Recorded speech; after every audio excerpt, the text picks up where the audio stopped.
All right, let's dive in. Today we're looking at pandemic preparedness, but with a bit of a twist. Yeah. And that is, you sent in some really interesting sources that look at how the humanities and social sciences can play a role. Yeah, we often get so focused on the medical side of things Yeah. that we forget to think about the human element. Yeah, absolutely. And so we've got this research article from Frontiers in Public Health. It's called Pandemic Preparedness: Why Humanities and Social Sciences Matter. Okay. We've got an article from Arkansas State University called How Social Sciences Shape Education Policies. Right. And we've got this blog post from Social Science Space called Why Social Science, because it makes an outsized impact on policy. Mm-hmm. And there's finally this academic article from the Journal of Human Behavior in the Social Environment called The Influence of Social Science Theories on the Conceptualization of Poverty in Social Welfare. Wow, we've got a lot to cover. We do. But I think it'll be really interesting to kind of get into why those beliefs and the behaviors and history of people are just as important as the scientific advances when it comes to pandemics. I think one of the biggest things is to recognize that a pandemic, it's not just a biological event. Right. It's very much a social event, too. Yes. And that's where social sciences can really come in. Yeah, and so that Frontiers in Public Health article really emphasizes that we can't just focus on vaccines and hospitals. I agree with that completely. Yeah. Like, vaccine hesitancy, for example. Yeah, right. People just automatically assume it's because people don't understand the science behind it.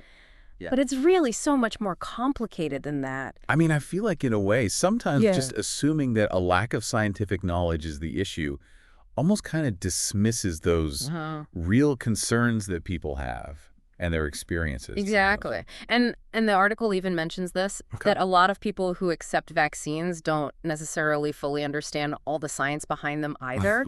And sometimes people who are hesitant towards vaccines actually know quite a bit about vaccines. Okay, so it's not just about knowing the science. Then what else is at play here? It's about understanding, people's backgrounds, their cultures, their personal experiences with healthcare systems, their trust in authority. All of those things can affect whether or not they choose to get a vaccine. So it's a much broader context we're talking about than just the science itself. Exactly. And both that Frontiers article and the one from Arkansas State talk about how history plays a role in how we view things today. Definitely. That makes a lot of sense because it's not just something that's in a textbook, right? Right. It really does affect how we see the world today. So what kind of historical examples did they give? Well, the one that stuck with me was the term vaccine apartheid that the Frontiers article uses, which I think really highlights how past injustices, like during South Africa's apartheid era, can still impact people's trust in healthcare systems today. Wow. And that can affect their willingness to get vaccinated. I mean, that just shows how some historical baggage can directly impact something as important as vaccine acceptance today.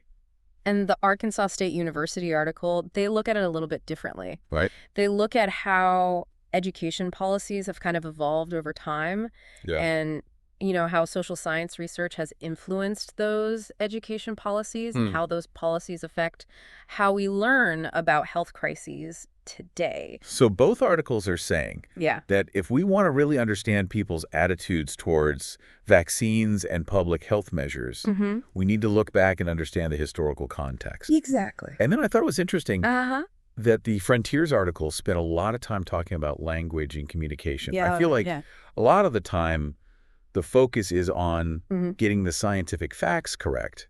But how we communicate those facts is just as important. It is, because if you can't explain it in a way that people understand, it doesn't matter. Right. It goes right over their heads. And they give a really good example, even during COVID-19, the term vaccine efficacy. Right. A lot of people didn't really understand what that meant. Yeah, I could see how that could be confusing. Right. And a lot of the public health messaging was very reactive. And it just caused more confusion and didn't build trust. It makes you realize how much responsibility falls on the shoulders of the people who have to communicate this really complicated information. Because if it's not clear and understandable, it can get lost, even if the science is good. And this actually relates back to the Arkansas State article as well. Oh, okay. Because they both highlight how important clear communication is. Okay. The Arkansas State article focuses more on how social scientists are working with educators to improve communication within learning environments. Oh, so like how to better explain things? Yeah. Right, because if you can't communicate properly in a classroom, how are you supposed to communicate with the public during a pandemic? Yeah, it makes sense that there would be some parallels there. And in the Frontiers article, they were talking about how we need to consider the cultural context when we craft public health messages for different audiences. So it's about meeting people where they're at. Exactly. Framing the science in a way that really connects with their values and their lived experiences, not just throwing facts at them and expecting them to fall in line. Exactly. And social sciences can help us do that because they can help us understand what people's beliefs and motivations are and how to communicate effectively with them. So we can hopefully create messages that lead to behavior change. Right. This is really fascinating. It's making me see pandemic preparedness in a whole new way. It's not just about masks and vaccines. It's about people. It is. It's about understanding human behavior and using that to inform our preparedness strategies. Right. Yeah. Well, our other two sources, that blog post from Social Science Space and the paper on poverty, they really looked at how those social science insights actually affect policies. Yes. And it's not just a theory. They actually cite research that shows that fields like economics and public health and sociology, they're heavily referenced in a lot of policy documents. That's good to know. Yeah. It seems like policymakers are actually listening to what social scientists have to say.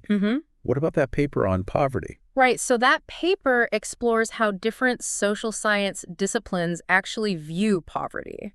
Which I think is interesting because that can influence how we address poverty through our policies. Right. And I think it's important to remember that poverty can make people way more vulnerable. Absolutely. During pandemics. Because they might have less access to health care or face job insecurity, or maybe they're living in a situation where it's harder to follow the guidelines. Exactly. Because of their living situation. And that's why understanding the root causes of poverty, which is something that social scientists help us do, is so important for creating policies that will actually help those people. So it's not just about treating the symptoms of the pandemic. It's about going deeper. Exactly. And looking at those societal conditions that make people more susceptible in the first place. Right, because social sciences help us see how health is connected to those social factors. It's not just individual choices. It's those systems that are at play. Exactly. But I think this is what I find so interesting. Yeah. You know, and just like we saw in that Journal of Human Behavior in the social environment article, how all these different disciplines are really interconnected. They are, yeah. It's like they're each looking at a piece of the puzzle. And when you put them all together, we get a much more complete picture of how pandemics really impact people. Exactly. And that's why I think an interdisciplinary approach is so important for pandemic preparedness. Because we need all those different perspectives. Psychology, sociology, anthropology, economics, political science, all of them. Right. It's like psychology can help us understand how fear and trust influence behavior during an outbreak. Right. Sociology can maybe help us understand how social norms affect people's compliance with those public health measures. Exactly. Anthropology can help us understand the cultural differences and how to tailor interventions to different communities. Right. Economics can help us look at the economic impacts of the pandemic and how to mitigate them. But political science can help us understand how power dynamics play into all of this. Wow. The more we talk about it, the more I see how important it is to break down those silos and look at pandemics through a much more holistic lens. I completely agree. Yeah, this has been great. Yeah. We're getting beyond those typical headlines and really looking at the human side of pandemics. Exactly. It's like we're peeling back the layers and seeing all the things that contribute to how vulnerable we are, but hopefully also how resilient we can be. Right. And speaking of resilience, there's one more aspect I think we need to consider. Right. And that's the whole idea of power dynamics. And how they influence pandemic preparedness. I'm intrigued. Tell me more. Well, so the Frontiers article talks about the need for political will to embrace this interdisciplinary approach. And that right there is about power. Who decides what knowledge is valued? Whose voices are heard? Whose experiences are prioritized? That's a really good point, because if the people in power prioritize certain types of knowledge, like let's say biomedical research over social science research, That's going to affect everything. It is, yeah. Funding decisions. Yeah. What gets researched. Yeah. And ultimately how prepared we are exactly. for the next pandemic. And it also brings up the issue of inequality, which is a theme that's woven throughout these articles. We've talked about how those historical injustices, like what happened with vaccine apartheid, can still have effects today. And we talked about how poverty, which is a form of inequality, makes people so much more vulnerable during pandemics. Right. But I feel like inequality impacts every aspect of this. It really does, yeah. You know, like when we talk about communication and trust, we have to remember that inequalities based on race, ethnicity, gender, socioeconomic status, all of that create barriers for people. It does. They might not be able to access information or receive care or even have their voices heard. So if you don't trust the authorities, maybe because of past experiences with discrimination or neglect, you're probably less likely to follow their guidance. Right. Exactly. Even if it's in your best interest. Right. So we can't just focus on the technical aspects of pandemic preparedness, like vaccines and testing. We have to address these social and political dynamics because they affect how people experience and behave during a pandemic. Because it's like a pandemic. It doesn't hit everyone equally. No. It really exposes and often makes those inequalities that already exist in our society even worse. And that's why I think social sciences are so important. They help us understand those inequalities and work to address them. So we can build a more just and resilient world. Exactly. So preparedness isn't just about stockpiling supplies. It's about creating a society that's more equitable and resilient. Yeah, it's really making me rethink this whole concept of preparedness. And speaking of rethinking, there's another key insight from these sources that we haven't touched on yet. And it's this idea that preparing for pandemics requires a real shift in our values and priorities. Interesting. Tell me more. Well, several of the sources kind of hint at this idea that our current economic and political systems, you know, which often prioritize individualism and competition over collective well-being and cooperation, they may not actually be well-suited to responding to a global crisis like a pandemic. Yeah, I see what you're saying. Because if we're all focused on every man for himself, it makes it really difficult to come together. And protect the most vulnerable and make sure everyone has what they need to stay safe. That seems like a recipe for disaster. It is. If a global crisis hits. It's almost a paradox, right? To truly prepare for a pandemic, we might need to rethink our very definitions of success and progress. We might need to shift our focus from individual gain to collective well-being. From short-term profits to long-term sustainability. So it's not just about changing policies or investing in more research. It's about examining those values that we hold and asking ourselves, what kind of world do we want to live in? What kind of future are we building? Those are some big questions. They are, but they're the important ones. I couldn't agree more. This has been incredibly eye-opening. It's made me realize that pandemic preparedness is about so much more than stockpiling masks and vaccines. It's about understanding the human side of things, confronting those uncomfortable truths about inequality and power. And ultimately working together to create a more just and resilient world. I completely agree. And it's a reminder that we are all interconnected. And what happens in one part of the world affects all of us. Which leads us into the next part of our deep dive, where we'll explore those themes of interconnectedness and global solidarity. Stay tuned, because things are about to get really global. Definitely. Welcome back. So we just finished talking about how pandemic preparedness requires a major shift in values. Like moving away from that me mentality and towards more of a we mentality. And I think that shift in thinking is super important. It is. When we start to consider global solidarity. Absolutely. Which I am so ready to discuss. Because pandemics, by their very nature, they're global events. They don't respect borders. They really don't. Nope. And what happens in one country can have ripple effects across the entire world. Which is why global cooperation is so important, right? It is, It's not just about protecting ourselves. It's about recognizing that we're all connected and we have a responsibility to each other.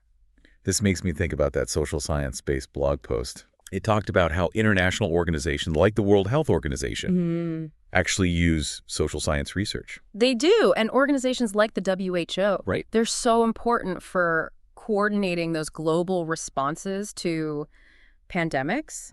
They're sharing information, they're providing guidance, right? They're advocating for policies that promote health equity around the world. It's really good to know that those organizations are taking that global approach and using that social science research. Yeah. But it's not just about governments and large institutions. Right. The Frontiers in Public Health article also talks about the importance of community engagement, even at the local level. That's interesting because I think we tend to think about pandemics on this massive global scale, but it really comes down to what's happening in individual communities. Exactly. The authors of that article, they really emphasize the need to work directly with communities, understand their needs, understand their concerns. Yeah, and then tailor those public health interventions accordingly. That makes me think about that example they gave of that project in South Africa and the UK that used social science to address vaccine hesitancy. And it wasn't just about telling people to get vaccinated. It was about engaging in a dialogue with them. Exactly. They worked with schools and community groups. Wow. And they used methods like storytelling and open discussions to get people talking about vaccines. I feel like that would be so much more effective than just lecturing people. Definitely. Yeah. It goes back to what we were saying before about trust and communication. Right. You can't force people to comply. You have to build that trust and meet them where they are. It's about understanding their perspective. Right. Not just imposing your own. Exactly. That kind of makes me think about the role of technology during a pandemic. Oh, yeah. It feels like a double-edged sword. It is, for sure. On the one hand, technology helps us stay connected. We can access information. Right. We can coordinate responses in ways that we couldn't before. Like, think about how quickly scientists were able to develop and distribute those COVID-19 vaccines. Yeah, that's true. It's amazing. And allowed us to work remotely and maintain some sense of normalcy during those lockdowns. But then I think about the spread of misinformation and the increased polarization and how those who didn't have access to technology were really left behind. It's a great point. You know? Technology can definitely worsen existing inequalities, and it can also create new challenges. And that's why we need social sciences to help us understand how technology shapes our perceptions and our behaviors and even our relationships, especially during a pandemic. Because it's not the technology itself that's good or bad. Right. It's how we use it. Exactly. And who has access to it. And that brings us back to those power dynamics we were talking about. Right. You know, who controls the information? Who gets to decide what gets amplified? Yeah. Whose voices are heard and whose are silenced? Those are such important questions. They are. And I think it highlights the need for more ethical and equitable approaches to how we develop and govern technology. Right, especially during a crisis. Yeah. And that's actually something that social scientists are working on right now. Okay. Trying to understand the impact of technology on society and advocating for policies that promote digital inclusion and equity. Wow. It feels like we've covered so much ground. We have. We've talked about values, we've talked about global solidarity, community engagement, the role of technology. Pandemic preparedness is really this complex web of interconnected issues. It really is, and it shows that we can't just focus on the science of a pandemic. Right. We need to consider human behavior, social systems, and political structures. And those structures are often shaped by those power dynamics and inequalities that we talked about that make certain groups much more vulnerable than others. Yeah, so preparedness isn't just about having enough masks and vaccines. It's about creating a society where everyone has the resources and the support that they need to stay safe and healthy. I completely agree.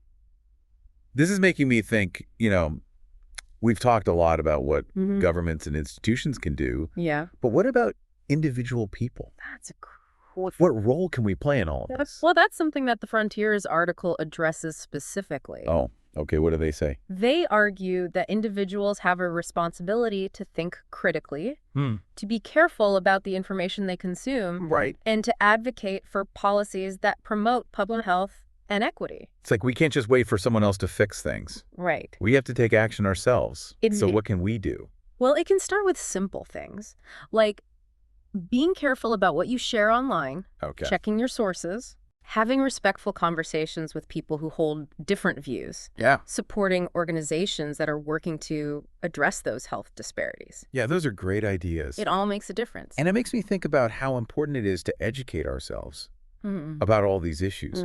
Because the more we understand about the social and behavioral factors that influence pandemic preparedness, the better equipped we'll be to make informed decisions and take action. Absolutely. Knowledge is power. Right. But it's most powerful when we use it to create positive change. Which is exactly what we're trying to do here. Right. Sharing these insights from the sources that you sent in. Yeah. And encouraging people to think critically about pandemic preparedness. Exactly. Are there any specific examples from these sources that really illustrate the power of social sciences? Oh, there are tons. Okay. But one that comes to mind is contact tracing. Oh, contact tracing. That's interesting. Yeah. Because I always thought of that as purely an epidemiological tool. Right. To track the spread of a virus. It is, but it also relies on social science insights. Okay. To be effective, you have to understand human behavior, right, social networks, cultural norms. That makes sense. If you don't understand how people interact within a community, you're not going to be very effective at tracing the spread of a virus. Exactly. And you also have to build trust with those communities so that people feel comfortable sharing information and participating in the process. I can see how that would be challenging.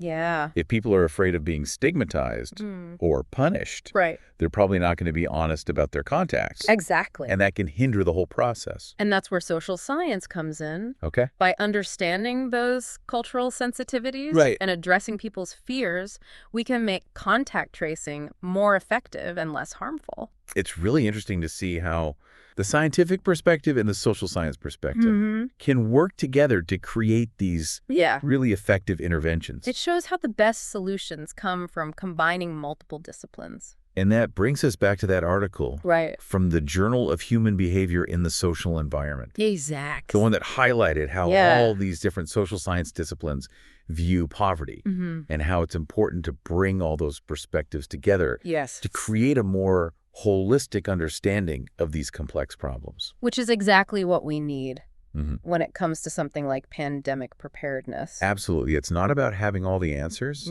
It's about asking the right questions, being open to different perspectives, and acknowledging just how complex these issues are. And sometimes the most important questions are the ones that make us uncomfortable. Right, because those are often the ones that lead to breakthroughs and real solutions. Exactly. As we wrap up this part of our deep dive, I'm left feeling a sense of urgency, but also hope. Definitely. Urgency because the stakes are high when it comes to pandemic preparedness. They are. But also hope because we have the tools and the knowledge to create a better future. We do. And history shows us that humans are capable of extraordinary acts of cooperation and compassion. It's true. And we're faced with a common threat. So the question is, are we ready to rise to this challenge? Are we ready to embrace those values of global solidarity, community engagement, interdisciplinary collaboration? It's going to be essential. If we want to navigate the next pandemic. Absolutely. Those are some big questions. They are. And we're going to continue grappling with them. In the final part of our deep dive, we'll explore some potential solutions. All right. And leave you with some provocative thoughts to ponder. Sounds good. Stay tuned. All right, we're back for the last part of our deep dive on pandemic preparedness. Yeah, it's been a really interesting conversation so far. It has. And now it's time to tackle those big questions. Right. Are we really up to the challenge? Yeah. Can we actually create a more resilient and equitable future when it comes to pandemics? Yeah. Big questions. I'm feeling cautiously optimistic after all this information. Yeah. But I'm also realizing that there's no quick fix. No, definitely not. No magic bullet. There's no one policy or program that's going to solve this. It's going to take a lot of different strategies. A multifaceted approach, for sure. Well, the Frontiers article did outline some key areas where we need to focus our efforts. They talked about strengthening public health infrastructure, improving communication and trust building, and addressing those social determinants of health. Okay, so let's break those down a little bit. When they talk about public health infrastructure, what does that actually mean? It means investing in the things that make up a strong public health system, like surveillance systems, so we can detect outbreaks early, well-equipped labs for testing and research, and a well-trained healthcare workforce. So making sure we have the resources and the expertise in place to respond effectively when a pandemic hits. But it's not just about the equipment and the facilities. Right. What else? It's also about the systems and policies that support public health. Having clear communication channels, coordinated response plans, and enough funding to support these efforts. Because what good is a state-of-the-art lab if you don't have the staff or the money to keep it running? And that's where those social and political factors come in. Right. Remember that Social Science Space blog post? Yeah.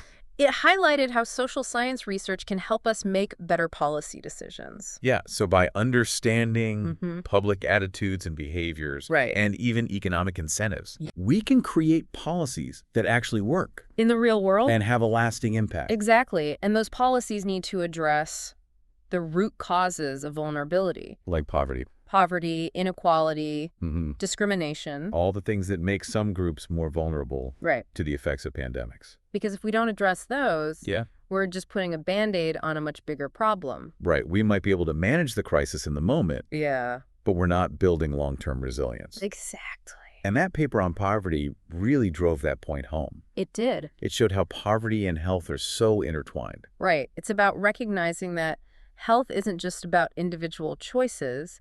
It's shaped by those social and economic structures. They create barriers to well-being. Exactly. So it's not enough to tell people to wash their hands and eat healthy. We need to make sure everyone has the opportunity to be healthy. Regardless of their income. Or where they live.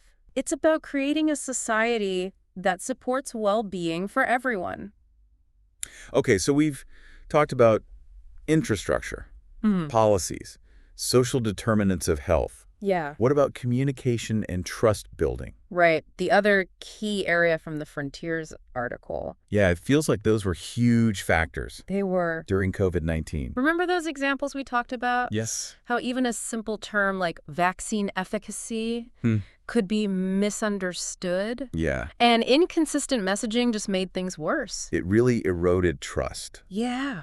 It shows how even with the best science and the best intentions, if the communication is bad, it can really backfire. And the Frontiers article argued that we need to move away from that. Yeah. We know best approach to communication. Right, because it doesn't work. It creates mistrust and resistance. Exactly. It's about recognizing that people have concerns and questions. And we need to address those openly and honestly. And not just dismiss them. This makes me think about the role of the media. Oh, yeah. They play such a big role. They do. In shaping public perception. Especially during a crisis. Yeah. It's so important for journalists and media organizations to report accurately and responsibly. Because sensationalizing stories or spreading misinformation can have serious consequences. Especially when people are already anxious. Exactly. Misinformation can be as contagious as a virus. That's a great way to put it. You know. It spreads quickly and it can cause a lot of damage. Yeah, and that's why media literacy is so important. It is. We need to be critical of the information we see. Check our sources. Be wary of anything that seems too good to be true. Or designed to scare us. Right. It's about being informed, but also being discerning. Not just taking everything at face value. Exactly. We need to evaluate the credibility of information. And be willing to have those tough conversations with people who might be spreading misinformation. Try to understand where they're coming from. Yeah. And guide them to better sources. It's about building bridges, not walls. And I like that. We're all in this together. We are. Even if we don't always agree. And there are so many people and organizations out there who are already working on these issues, like those social scientists in South Africa who are working with communities to address vaccine hesitancy. Yeah, it's inspiring to see that kind of work happening. It is. There are healthcare workers, researchers, policymakers, activists all over the world working to create a better future. So it's not all doom and gloom. Right. There's a lot of good happening. Yeah. And we can all be a part of it. Even in small ways. So if there's one key takeaway from this deep dive, what would it be? I think the biggest takeaway is that pandemic preparedness. Yeah. It's not just about science or technology. It's about human behavior, social systems, and political will. It's about recognizing that we're all connected. Yeah. Yeah. Building trust, addressing inequalities, Yes. and empowering communities Absolutely. to be a part of creating a healthier future. It's about moving away from that every man for himself mentality and embracing those values of solidarity and collaboration. And compassion. Yes. Which are essential for facing these global challenges. Like pandemics. Yeah, it's about choosing hope over fear, action over complacency, Yes. and working together to create a world where everyone can thrive. That's a great way to put it. This has been an incredible journey. It has. Thank you so much for sharing your insights with us. It's been my pleasure. And to our listeners, we hope this deep dive has given you some new ideas and inspired you to think differently about pandemic preparedness. Because we all have a role to play in creating a better future. Until next time, stay curious, stay informed, and stay connected.